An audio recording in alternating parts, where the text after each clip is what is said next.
जय श्री राम। हमारे राम मंदिर का इतिहास। सन 1528 बाबर के सेनापति मीर बाकी ने अयोध्या के रामकोट में स्थित श्रीराम जन्मस्थान मंदिर को तोड़कर उसी स्थान पर मंदिर के अवशेषों से इस्लामिक ढांचे का निर्माण करवाया। 3 गुंबद वाले इस ढांचे को मस्जिद जन्मस्थान कहा गया।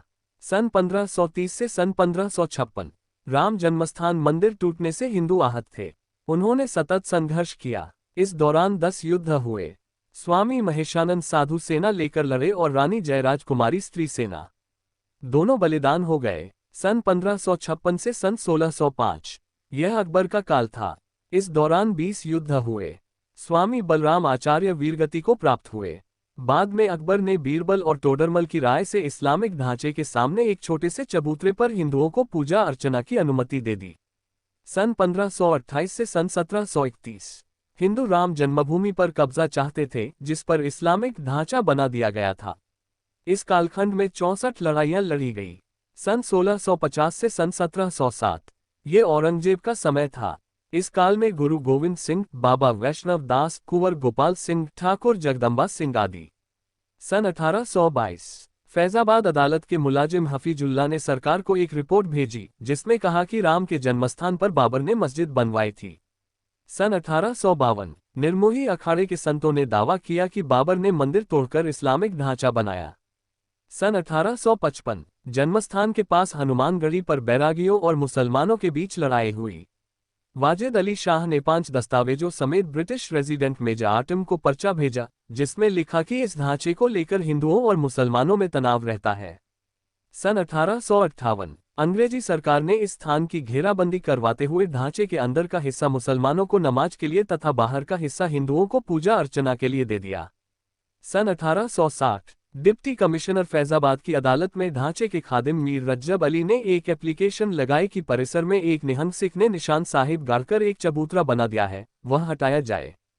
24 फरवरी 1885 फैजाबाद की जिला अदालत ने महंत रघुबर दास की अर्जी को ये कहते हुए खारिज कर दिया कि यह जगह ढांचे के बेहद निकट है। चबूतरे पर रघुबर दास का कब्जा है। दीवार उठाकर चबूतरे को अलग किया जा सकता है, लेकिन मंदिर नहीं बना सकते।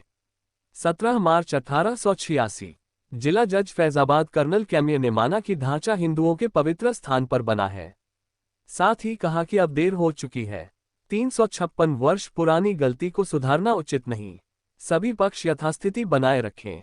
20-21 नवंबर 1912 बकरीद पर अयोध्या में गोहत्या के विरुद्ध पहला दंगा हुआ। 1906 से ही यह म्यूनिसिपल कानून के अंतर्गत गोहत्या बैन थी। मार्च 1934 शाहजहांपुर में गोहत्या को लेकर दंगे हुए। हिंदुओं ने इस्लामिक ढांचे को तोड़ने के प्रयास किए। ढांचे का गुंबद और दीवार क्षतिग्रस्त हुए। अंग्रेजी सरकार ने बाद में इसकी मरम्मत कराई। सन 1936 इस बात की कमिश्नरी जांच कराई गई कि क्या इस्लामिक ढांचा बाबर ने बनवाया था। 20 फरवरी 1944 आधिकारिक गजट में ये जांच रिपोर्ट प्रकाशित हुई, जिसमें माना गया कि इस्लामिक ढांचा बाबर ने ही बनवाया था। 22-23 दिसंबर 1949 ढांचे के अंदर रामलला प्रकट हुए। मामला गरमाया। दोनों पक्षों ने केस दायर किए। सरकार ने इमारत में ताला लगाते हुए कुर्की के आदेश दे दिए। अदालत ने पूजा अर्चना की अनुमति जारी रखी। 29 दिसंबर 1949 फैजाबाद म्यूनिसिपल बोर्ड के चेयरमैन प्रिया दत्तराम को परिसर का रिसीवर नियुक्त कर दिया गया। 6 जनवरी 1950 हिंदू महासभा के गोपाल सिंह विशारद और दिगंबर अखाड़े के महंत परमहंस रामचंद्र दास ने फैजाबाद अदालत में एक याचिका दायर कर जन्मस्थान पर स्वामित्व का मुकदमा दायर किया। दोनों ने वहां पूजा पाठ की अनुमति मांगी। सिविल जज ने भीतरी हिस्से को बंद रखकर पूजा पाठ की अनुमति देते हुए मूर्तियों को न हटाने का अंतरिम आदेश दिया और मुस्लिम पक्षकारों को पूजा में रुकावट न डालने के लिए पाबंद किया।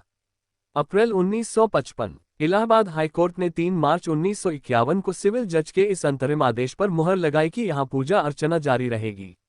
दिसंबर 1959 निर्मोही अखाड़े ने इस विवाद पर तीसरी याचिका दायर कर मंदिर स्थान पर अपना दावा ठोका और स्वयं को राम जन्मभूमि का संरक्षक बताया।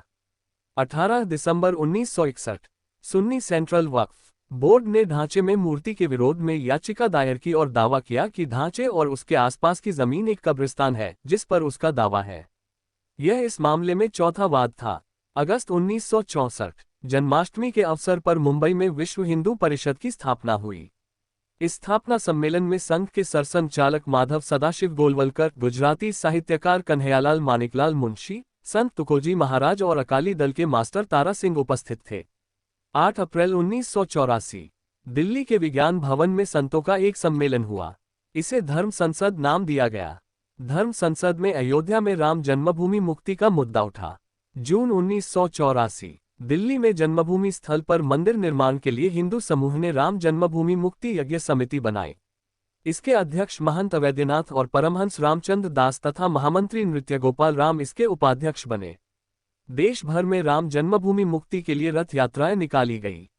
18 सितंबर 1985 दिल्ली में जगतगुरु रामानंदाचार्य शिवराम आचार्य के नेतृत्व में श्रीराम जन्मभूमि न्यास का गठन हुआ। अशोक सिंघल इस न्यास के प्रबंधकर्ता और विष्णु हरि डालमिया कोषाध्यक्ष बने। स्वामी शिवराम आचार्य को न्यास का धर्मकर्ता बनाया गया। 1 फरवरी 1986 फैजाबाद के वकील उमेश चंद्र पांडेय की याचिका पर जिला जज फैजाबाद के एम पांडे ने आदेश दिया कि ढांचे के ताले खोल दिए जाएं और हिंदुओं को वहां पूजा पाठ की अनुमति दी जाए। इस निर्णय के 40 मिनट के अंदर ही सिटी मजिस्ट्रेट ने राम जन्मभूमि के ताले खुलवा दिए। मुस्लिमों ने हिंदुओं को पूजा पाठ की अनुमति मिलने का विरोध किया। 3 फरवरी 1986 मोहम्मद हाशिम अंसारी ने हाई कोर्ट की लखनऊ बेंच में ताला खोले जाने के जिला जज के निर्णय को रोकने की अपील की।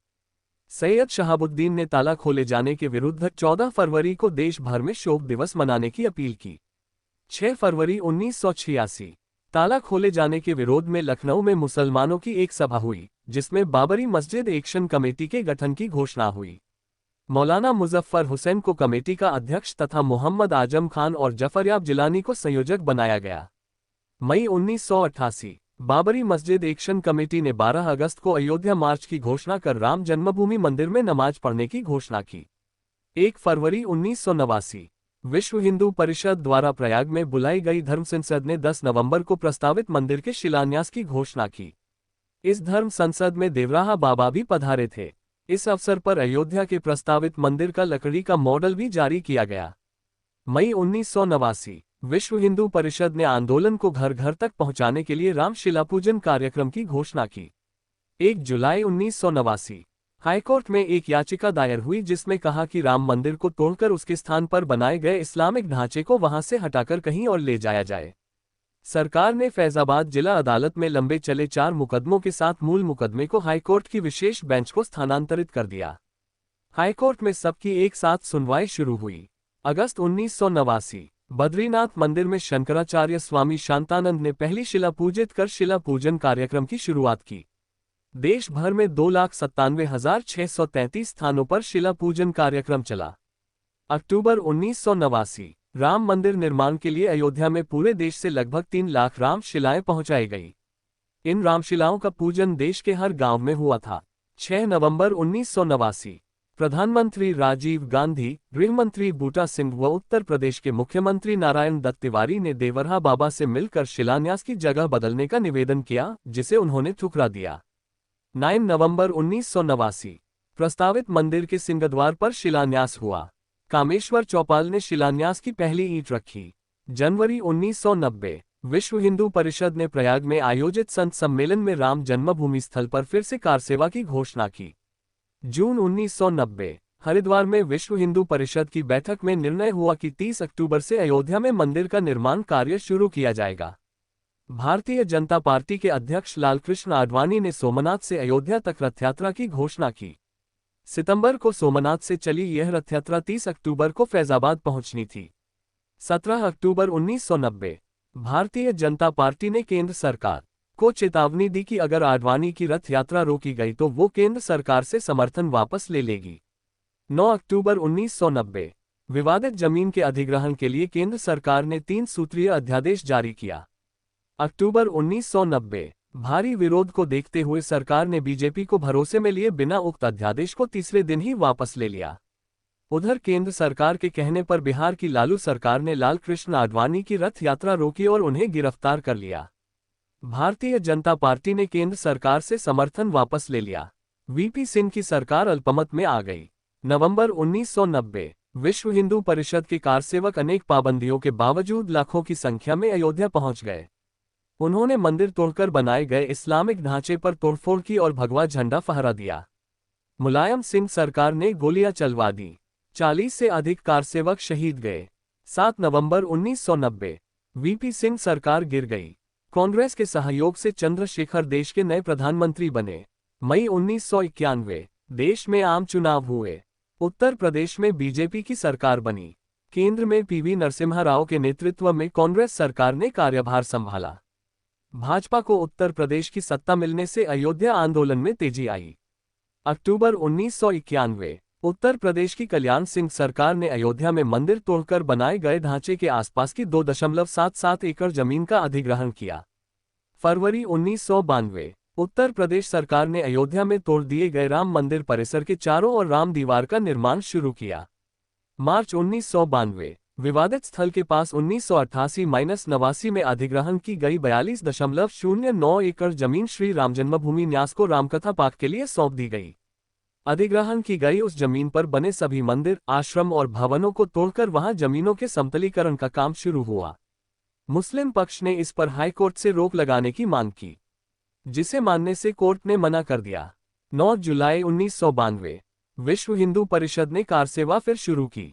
24 नवंबर 1992 राज्य सरकार को बताए बिना केंद्र सरकार ने केंद्रीय सुरक्षा बलों की एक कंपनी को अयोध्या भेजा।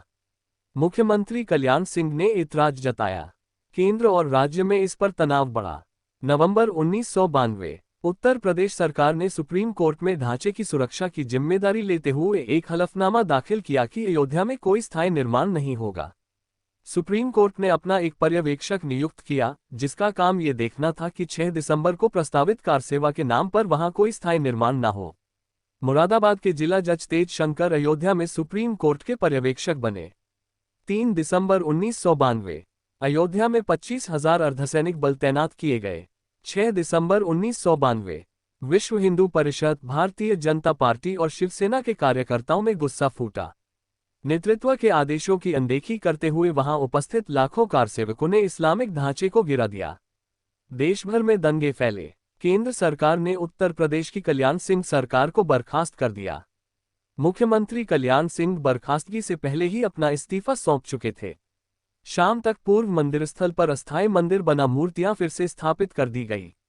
6 दिसंबर 1992 2 एफआईआर ढांचा विध्वंस के विरुद्ध राम जन्मभूमि थाने में दर्ज की गई। 15 दिसंबर 1992 केंद्र सरकार ने राजस्थान, मध्य प्रदेश और हिमाचल प्रदेश की चुनी हुई बीजेपी सरकारों को बर्खास्त कर दिया। आडवाणी समेत 6 लोगों को गिरफ्तार करके ललितपुर जेल भेज दिया गया।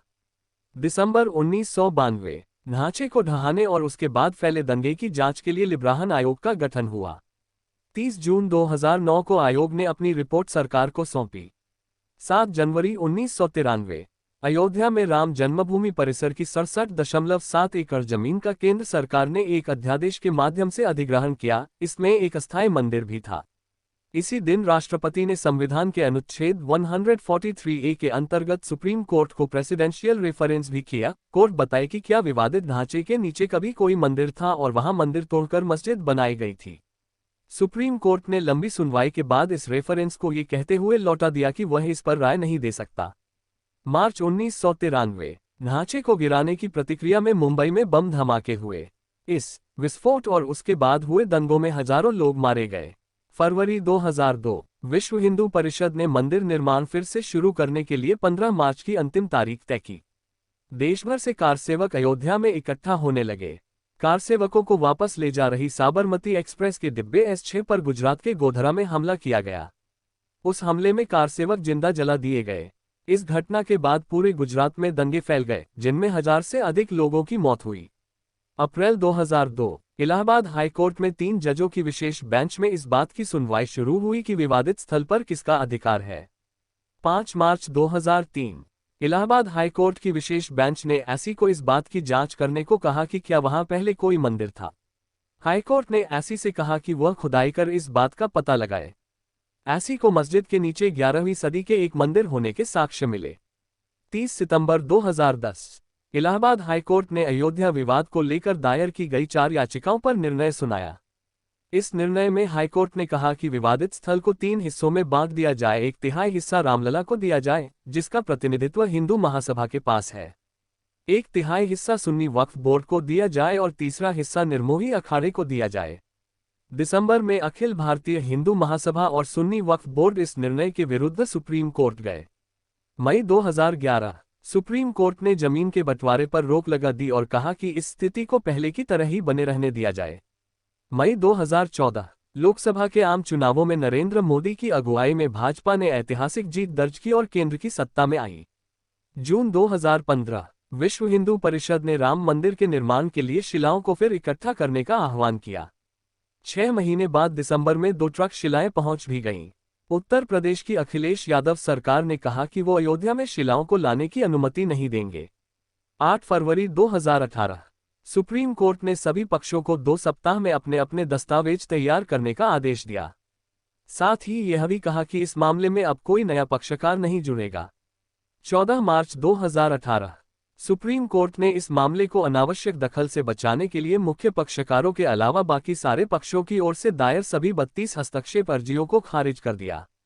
अब वही पक्षकार बचे जो इलाहाबाद हाई कोर्ट के निर्णय में शामिल थे। सुप्रीम कोर्ट ने यह भी कहा कि अगर दोनों पक्ष समझौते के लिए राजी हैं तो कोर्ट इसकी अनुमति दे सकता है, लेकिन वो किसी पक्ष को विवश नहीं कर सकता। 9 जनवरी 2019 मामले की सुनवाई के लिए 5 जजों की बेंच का गठन हुआ। इस बेंच के अध्यक्ष चीफ जस्टिस रंजन गोगोई बनाए गए। इसके साथ ही बेंच में बोबड़े, रमन्ना, ललित और डीवाई चंद्रचूड़ को शामिल किया गया। 25 जनवरी 2019 जस्टिस ललित के बेंच से अलग होने के बाद नई बेंच का गठन हुआ। चीफ जस्टिस रंजन गोगोई की अध्यक्षता में इस बेंच में बोबड़े, डीवाई चंद्रचूड़, अशोक भूषण और एस अब्दुल नजीर को शामिल किया गया। 29 जनवरी 2019 केंद्र सरकार ने सुप्रीम कोर्ट में एक आवेदन देकर विवादित परिसर वाली जमीन को उसके मूल मालिक को देने की अनुमति मांगी। 26 फरवरी 2019 सुप्रीम कोर्ट ने सभी पक्षों से विवाद के हल के लिए मध्यस्थता की संभावना टटोल लेने को कहा। 11 जुलाई 2019 सुप्रीम कोर्ट ने कहा कि अगर इस मामले का निपटारा मध्यस्थता के माध्यम से नहीं होता है तो कोर्ट प्रतिदिन इस मामले की सुनवाई करेगा और उसके आधार पर निर्णय सुनाएगा। मध्यस्थता पैनल से उसकी रिपोर्ट सौंपने को कहा गया। 2 अगस्त 2019 सुप्रीम कोर्ट ने कहा कि मध्यस्थता पैनल इस मामले को निपटाने में असफल रहा है। अब इस मामले की सुनवाई 6 अगस्त से प्रतिदिन दोबारा शुरू होगी। 6 अगस्त 2019 सुप्रीम कोर्ट में मामले की प्रतिदिन सुनवाई शुरू हुई। 40 दिन तक लगातार सुनवाई के बाद सुप्रीम कोर्ट ने अपना निर्णय सुरक्षित रख लिया। 9 नवंबर 2019 सुप्रीम कोर्ट ने अपना ऐतिहासिक निर्णय सुनाया, जिसमें उसने इस्लामिक ढांचे को राम का जन्मस्थान माना और जमीन रामलला विराजमान को दे दी। इससे जन्मस्थान पर राम मंदिर निर्माण का रास्ता साफ हो गया। कोर्ट ने कहा कि सरकार एक ट्रस्ट बनाकर मंदिर का निर्माण करवाए। परिसर पर सरकार का कब्जा होगा। सुन्नी वक्फ बोर्ड को मस्जिद के लिए अयोध्या में किसी दूसरी जगह 5 एकड़ जमीन दे दी जाए। कोर्ट ने निर्मोही अखाड़े के दावे को खारिज कर दिया। ये निर्णय 5 जजों की बेंच ने सर्वसम्मति से दिया। 5 फरवरी 2020 सुप्रीम कोर्ट से आए निर्णय के बाद प्रधानमंत्री नरेंद्र मोदी के नेतृत्व में केंद्र सरकार ने श्रीराम जन्मभूमि तीर्थ क्षेत्र ट्रस्ट की घोषणा की। ट्रस्ट में 15 सदस्य बनाए गए, जिनमें से 12 को भारत सरकार द्वारा नामित किया गया और 3 को 19 फरवरी 2020 को आयोजित ट्रस्ट ने अपनी पहली बैठक में चुना। 5 अगस्त 2020 प्रधानमंत्री नरेंद्र मोदी ने मंदिर निर्माण के लिए भूमि पूजन कर 12:44 पर मंदिर की आधारशिला रखी। 1 जून 2022 प्रस्तावित मंदिर के गर्भगृह की पहली शिला रखी गई। सितंबर 2023 गर्भगृह पूरा हुआ। 22 जनवरी 2024 रामलला अपने भव्य मंदिर में विराजे, उनकी प्राण प्रतिष्ठा हुई। तो ये था हमारे भगवान श्री राम मंदिर का इतिहास। इस मंदिर निर्माण के लिए हमारे पूर्वजों ने कितना संघर्ष, त्याग, समर्पण और बलिदान किया है।